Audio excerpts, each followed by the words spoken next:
What's going on, everybody? Welcome back to the Queer Collective Podcast. My name is Karbon. And I'm a lesbian train conductor. Yes, Emily, the lesbian train conductor. You really do look like a train conductor wearing that hat and then your goofy little overalls. Heck yeah. But the only thing that makes me a lesbian train conductor is that my hat is turned backwards. Yeah, if it was forward, then... Just a straight up train conductor. Just regular conductor. Regular. But backwards cap, different meaning. Yes. You're selling it. Thank you very much. You're welcome. But on a serious note, use guises. Today, we originally had a fun and goofy podcast planned for you, but we are going to shift into talking about the homelessness issue in Toronto and the encampments and what the police is doing about it / the mayor. So we're really going to get into it. But the way that we found out about it is because today when we woke up, Emily, would you like to tell the story? Yeah, so I checked my Instagram when we woke up this morning, and the Encampment Support Network posted that residents living in encampments in Trinity Bellwoods, which if you're not living in Toronto / Canada, that's like one of the most popular parks in Toronto, basically. It's a huge park, and there's been a fairly large homeless population living in one half of the park that honestly no one, not even a half, like a eighth. Yeah, an eighth of the park that really no one was using before at all. No one ever uses that side of the park. But with that context, the post that ESN made said that they were being evicted and they needed people to come support them. But they posted this at like 5 or 6 o'clock in the morning. Yeah. So the cops moved in very, very early. Very early. And you know, the cops have tried to move in on these encampments before, but they have like officially announced it in the past. However, this time they did the sneaky deaky move of just showing up extremely early in the morning, thinking that they could do this without anybody seeing. And that's why there was the alert to come out and support the people in these encampments and protest against this move. So we took our bikes and on the way here to the studio, we passed by Trinity Bellwoods Park just to check out the situation, see what's going on, see if there's really a large amount of cops. And in fact, there were. It was way worse than I thought it was going to be. It was like hundreds of cops. Hundreds of cops. Yeah. And what we saw in the morning, actually, even though it was already a lot of cops, like hundreds of cops, it actually escalated throughout the day. And there was even more hundreds of cops. Like, the city of Toronto apparently needs no cops anywhere else. They just need the whole squad to come up into one park to take out homeless people that don't have any weapons, don't have any way to defend themselves, and apparently don't have any rights. Yeah. So that's what happened today, and that's why we're making this podcast. So if you don't live in Toronto, of course, now you know that there is a huge homelessness issue here in the city. However, instead of fixing the issue and actually providing help for these homeless people, the mayor, John Tory, just wants to make them invisible so that the rest of the population can pretend that they don't exist, which is extremely dehumanizing. It's cruel. It's wrong. And I am absolutely disgusted by our leadership in this city, and frankly, by our leadership in this country. So I really want to bring it here in this discussion to, first of all, the reason as to why they're being evicted. So the last time that I actually intently researched this was in April. So things may have evolved a little bit since then, but it doesn't really seem that way. So I'll give you my information, but definitely we'll link some resources down below that you guys can look into it further. Back in April, the city of Toronto was trying to evict everyone in parks. Basically, they had given them notices saying that they need to leave the park by whichever date, and they were going to be provided shelter through the Pathways Inside program, which is this program that the city made to make them seem good, but it's really just something very negative and unsafe wrapped in this package that can make all of us housed people feel positive about it. Right. And really the issue with it is there have been so many COVID-19 outbreaks in them just in 2021. I'm pretty sure I read, I'll fix the stat up there if I'm wrong, but it's about there's been 36 deaths, COVID-related deaths in shelter hotels just in this year alone, not even to mention the previous year. So it is very high risk. The last time that they were trying to evict people, which is the last time I was looking into this, they ended up canceling the evictions because there was a massive outbreak in a shelter hotel. So that just shows you that the fears of the residents living in parks are valid and they should be listened to. They are genuinely scared for their lives to go into these shelter hotels because there isn't proper protocol. They feel much safer outside. And not even to mention that there's additional stories about them not being accessible. There is one woman, I don't remember her name right now, but I'll also link that down below. She had accessibility needs and she was on the top floor of the shelter hotel and couldn't get down on her own. And she told the people that she had accessibility needs. There was a fire alarm going off, a literal fire, not just like a practice alarm, and she called down to them telling them that she needed help to get out of the building, and they didn't send anyone up to her. She waited for a long time, and then she had to call the police and the firefighters herself to come and help her. So that really shows how they treat you. And then getting this information, I spoke with one of the leaders, Simone, of the Encampment Support Network, and that's where I'm getting a lot of this information from. But she also said that a lot of encampment residents also don't feel safe going into shelter hotels that are run by the government because they are ancestors of people who have lived in residential schools. And that has been something that has been brought to a lot of our consciousness lately with a lot of these children being found in mass graves outside of residential schools in Canada. So I think that's something that a lot of us can understand at this point, that there's a lot of trauma there. Absolutely. Like, you shouldn't be forced into it. And here's the thing, they are being forced into it. It's not an option. It's absolutely not an option. I personally, while we were at the park, I spoke with cops to ask them this question. I didn't want to fight. I didn't want to yell at them or anything like that. I just wanted to ask them questions. So I went up to them and I said, where are they going to be located? They said, we have shelters and hotels that they're going to be placed in. And I said, I have read many reports that those are extremely overcrowded and that people in them do not feel safe. And he said, read the official statement made by the mayor of what we're doing as the program in these hotels. And I said, I read it, but I'll also, by the way, it doesn't mean anything because it doesn't mean anything at all. It all. doesn't mean anything at all because Mayor John Tory signs that XO heart John Tory. It doesn't mean that they're safe at all, and it doesn't mean that any of these promised protocols are even going to be put in place. It's just something on paper, no action actually taken. No. On top of that, I said, I'll ask the people who are actually experiencing this. I'm not going to read a letter and say, yep, everything's here on paper. This is all true. No, I'm going to ask the people that are actually experiencing this. Yeah. So I asked them, what happens if they don't want to go? And then they said, well, then we have to escort them out of the park. And I said, oh, so it's not a choice. Either you go or we force you to go. And he didn't have anything to say to that. And there's a few other cops in there listening to what I was saying. And they were shaking their head in agreement, like, yep, yeah, that's right, by force, shaking their head, yes. And I think to myself, what are you doing? You're shaking your head, yes, yet you are making the conscious choice to still do it. It doesn't make you any better to know that this is wrong or to be aware because you're still committing the actions. Like, actions speak louder than words. And your actions are showing that you don't care. And your actions are showing that you don't consider these people as people. And that I cannot even begin to understand how you can look at another human being and see them as not you're equal. See them as a lesser human being than yourself. I do not understand that whatsoever. I also had like a similar interaction with the same group of cops while I was biking by as well. Obviously, we were together.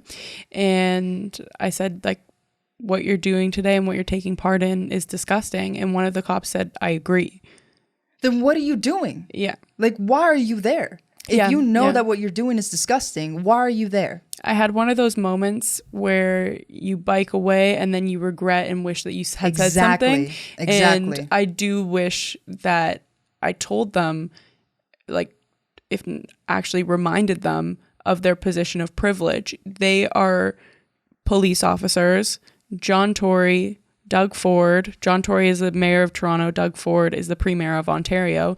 Are both very pro-cop, especially Doug Ford. He has so many cop friends. They're in positions of power where they can be heard by these people who are decision makers. And if they were to come together and say, write a letter, all of them sign it, that moves. That would create change. That creates change. I bet you that would end up on every single major news station, media, whatever, whereas Encampment Support Network and all of the people living in parks have not gotten enough coverage whatsoever. Not at all. Not at all. And any coverage that they do receive is very half-assed. Yeah. And then another big thing that I was recognizing as well, which I found kind of interesting, is like a lot of the responses from the cops when we were talking to them was, this is my job, you know, like, I have to pay my bills. Like, that type of response is what we were getting. And my thing is, on the cop side, they do have job protection. They are public servants who definitely have job protection, and they are allowed to speak their mind and talk to their superiors and say how they feel. One. And then number two, what I was relating this back to is the fact that Doug Ford had put in all of these crazy COVID-19 protocols saying that it was like full lockdown a couple of months ago. No one's allowed to group together. Police are allowed to stop you, etc. But then the police chief said, no, we're not going to enforce that. And then they didn't enforce it. There was huge groups of people in the park. So it's a choice. It's a choice. So it's a choice. Yeah. It's about what you choose to enforce or not. Yeah. Obviously, it's not as simple as like what I'm saying, like how I'm saying it, but there is it's possible. It's possible is what I'm saying. It's extremely possible. Yeah, and they have a voice, and they have power, they have privilege, and they have the ability to change the scenario. I don't understand that. When you're literally a police officer and you have the power to stop something and do something good for your community and you don't do it, who are you serving? Who are you serving? Yeah. Like, to protect and serve, no? Where did that go? But I don't think I even fully explained why these evictions are taking place. Initially, you wouldn't have seen encampments really in Toronto because it has been illegal for people to like camp on city property. So prior to COVID happening, they realized that shelters were overcrowded. It wasn't safe. So they allowed residents to camp into parks. But recently, because of older, wealthier white people who don't enjoy seeing it, are upset. What an inconvenience. Exactly. They're upset that now the homelessness issue is right in their face. You can see it every day. They want it removed. Yeah, and good that you can see it every day. The biggest you should thing, see it every day. Yeah. The biggest thing to take away from it, though, as young people, as people who care and people who are mobilizing, is that the reason that politicians pay so much attention to older, wealthier people is because they are the most consistent voter base. Exactly. We outnumber baby boomers. Millennials outnumber baby by boomers a lot at this point, but we do not show up in the polls to the same level. So it really matters how we vote, and it really matters how consistently we vote. So I want that to be one of the messages that people take away from this. Absolutely. Absolutely. And, you know, going back to that whole city property thing, right? Because that is something that I got into with the cops as well, that conversation. So I said, why aren't they allowed to stay here? This is public property, isn't it? And then he said, no, actually, it's private property. The city of Toronto owns it. And then I said, who funds the city of Toronto? The public, no? So it's public property, no? That hello? Like, am I missing something? No. I don't get it. And then I said, well, if it's private property, why can I access the park 24/7? And he said, technically, at 11 p.m., you're technically trespassing. And I said, 11 p.m.? I've been here at midnight. I've been here at 1. I've been here at 4 a.m. I've been here at all hours of the day. And I have never encountered an issue. And he said, well, yeah, it's a matter of like whether it's enforced or not. I was like, oh, so you're choosing to enforce it on a select few, which are the homeless, which you can't just kick out and they go back to their cozy bed. You could kick me out and I could go back to the cozy bed, but you can't do that to them. They have nowhere to go. So that was very, very key. And there was, again, other cops being like, yep. And I'm like, you're not saying anything. Just why even shake your head? So the fact that they're choosing now who they enforce it on is blatantly shows the discrimination, blatantly shows whose side they're on, which is not the public's, because the public showed up to protest. They were extremely angry, yet they still did it. So again, who are you serving? I'm honestly really proud of you for saying that to them. That's a good comeback. That's the kind of comeback for me that when I ride away on my bike, I wish I had said. So I'm like, it makes me so happy that you actually like had those quick comebacks because I normally don't. Well, honestly, I rode away on my bike and I was like, I should have said this. Really? I wish I said that. Of course. I thought you did a good job. Of course. I have more to say to them. And saying something to them, by the way, is the absolute bare minimum that I can possibly do. Like, I am not in that situation that the homeless people are in. And I never want to be in that situation. So the absolute very least that I could do was that. And also protest. I know that you're saying like, good for me for saying that and all these different things. But that conversation really, really left me feeling helpless and powerless, which is, I'm sure, is how the cops and the politicians want you to feel. Helpless and powerless, especially for our generation. Yeah. And I hate that I felt that because I don't want to feel that. I want to feel empowered to do something. And after, you know, kind of reflecting on it a lot and reflecting on the fact that I felt helpless, I do want to do something. And I do feel the empowerment, the motivation, the energy to do more than I have been doing. Because I truly do not understand how you can do that to another human being. They just want to make the homeless invisible. Yeah. And it's up to us, the public, to show that they are not invisible and that this is not okay. Yeah. And the fact that you can disassociate yourself so much that this is how you treat another human being. Going back to the part that you said when some cops said, like, I got bills to pay. I'm just here doing my job. We heard that. We heard that from cops. We heard that from security guards. Just like, hey, I got bills to pay. I don't know why you're coming at me like that. You have bills to pay too, that kind of thing. Yeah. And you know what? The one guy that I spoke to that said that he's black. He's a black security guard. And I just thought to myself, have you been to a Black Lives Matter protest? I'm sure that you've heard of it if you haven't been to one. And I'm sure that you know of what's been going on in regards to Black Lives Matter. This is the same kind of concept, whereas it's not the same situation, it's the same concept where people look to a group and they say, you're not worth as much as me. You gotta go. That's what happens to Indigenous people. That's what happens to Black people and people of color. That's what happens to homeless people. Quite frankly, that's what happens to a lot of queer people. They get told that they're less than. They're not equal humans to the rest. Yeah. And it's so easy for you to just disassociate yourself and say, I have to do this to make money. I have to do this.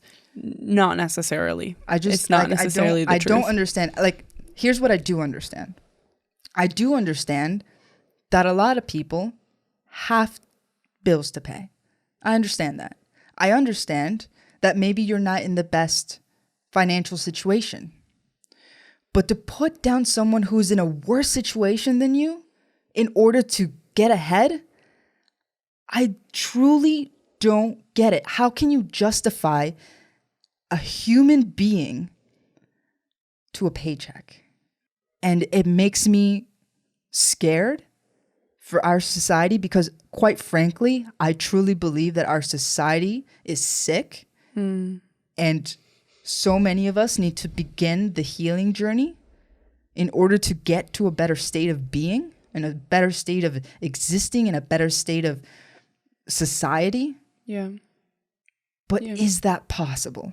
Yeah. I think what you said about sort of tying it together, talking about Black Lives Matter, Indigenous lives, the lives of unhoused people. Yeah. I think that is a really important point, and that kind of ties into the way that the United Nations looks at solving climate change, which is through 17 Sustainable Development Goals, which shows that you cannot solve one problem without solving all of them. Exactly. Yes.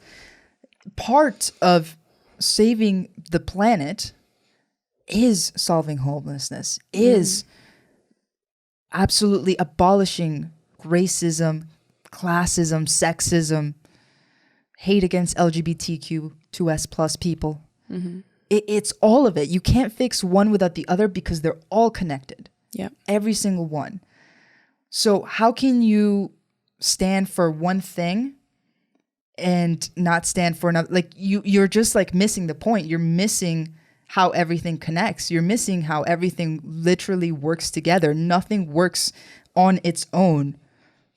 Similar to how humans don't work very well on their own. We need community. We need community and connection. Otherwise, we disassociate so far from each other that there's no link between one human and the next anymore. And that's crazy to me. Yeah. Yeah. And the fact that these cops can agree with us and yet continue to do it and to enforce it blows my mind. Really. It does.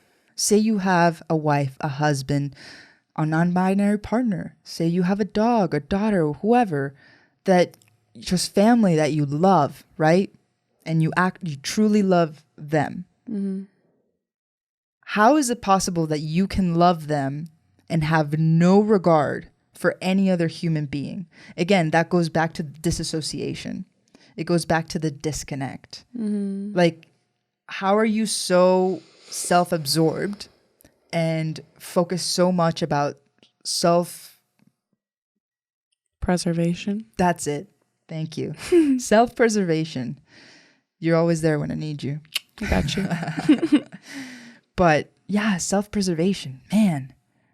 Like I don't get that, because again, one thing does not work without the rest. Yeah. So the self-preservation really will get you nowhere.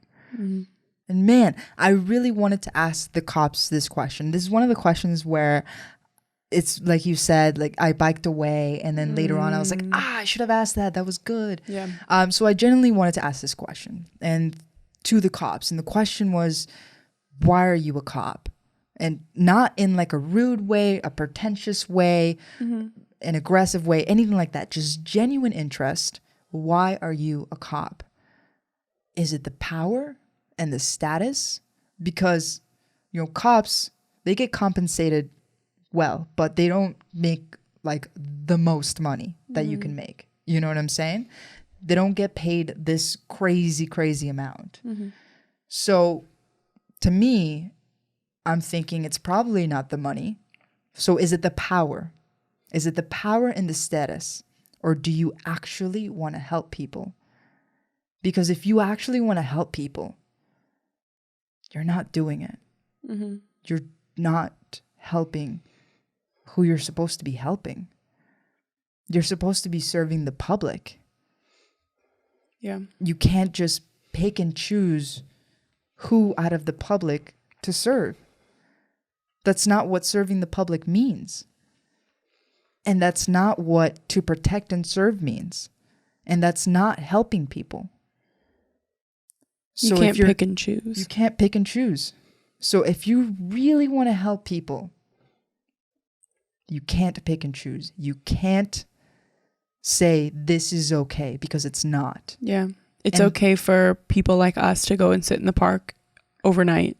But not them. No. Because they have tents and mental health issues. Maybe some of them have addiction issues. That doesn't make them rather less of a human than me. It's because of this messed up system. Yeah. Where the elite get to pick and choose who they decide walks on their land, but it's not their land. Who funded that?